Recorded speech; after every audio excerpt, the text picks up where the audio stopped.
I did research on the orcas because I wanted to.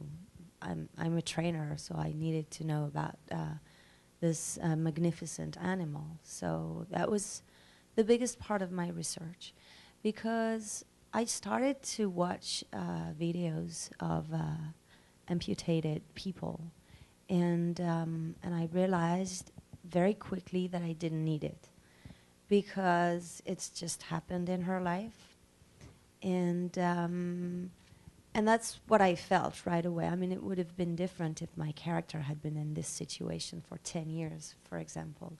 I would have researched a lot. But because it's so fresh, I thought I would experience with her. I mean, thanks God, I will never experience that. We touch wood in France. Yes. I hit the boxing gym on a daily basis for a couple of months, and I ate Haagen-Dazs for a couple of months on a daily basis. And pasta, you know. No, Jacques wanted me to grow a little belly because he wanted me to look strong but not fit. So yeah, that was it was kind of intense, yeah. Yes, we used a collection of short story from Craig Davidson, who's an Anglo-Canadian writer. Et après Un prophète qui se passait en prison, j'avais envie, donc avec que des hommes, pas de lumière, pas d'espace. After my previous film, A Prophet, that was set in jail, and it was just with men. There was no light, no space. J'ai eu envie d'une histoire d'amour avec un personnage féminin. I wanted to tell a love story with the strong female character and space and light.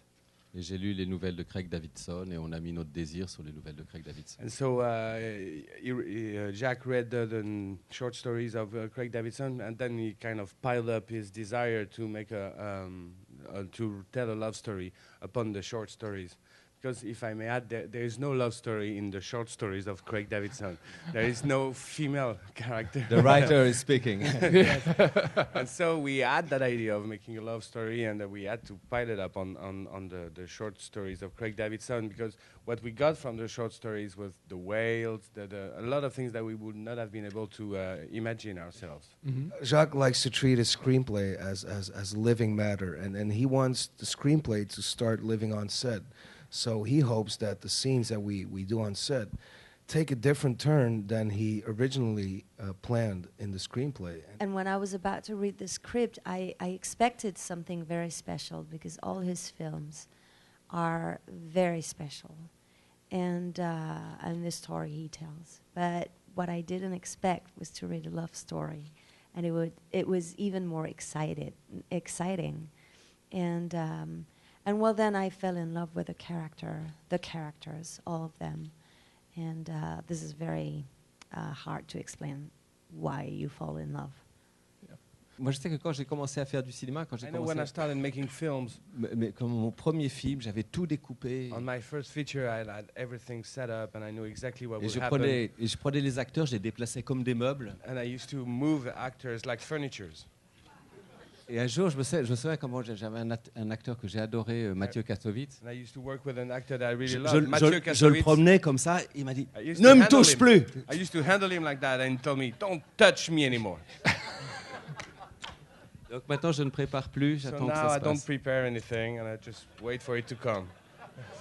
The day before you go like, oh, maybe the scene should be this or that, and then we should go at it in this way or that way, and then once you get on set, it turns out to be something totally different. And that's what's interesting about it, because then it's vivid, it's alive. It's not just an execution of what you thought of. My first reading, I told Jacques, well, I don't really know who she is, and I was kind of worried that he would freak out, that the actress he wanted to play the role didn't really know who the character was after the first reading, but he told me, well, neither do I. We're gonna have to meet her, you know. And it was very interesting because we realized at a certain point that this mystery was part of her, and that we didn't have to solve all the mystery. Both characters are ambiguous. Mm-hmm. They have their flaws, they have their qualities. And that's what makes them so beautiful. And so it's not about being the most likable. It's just about making this love story as powerful as possible.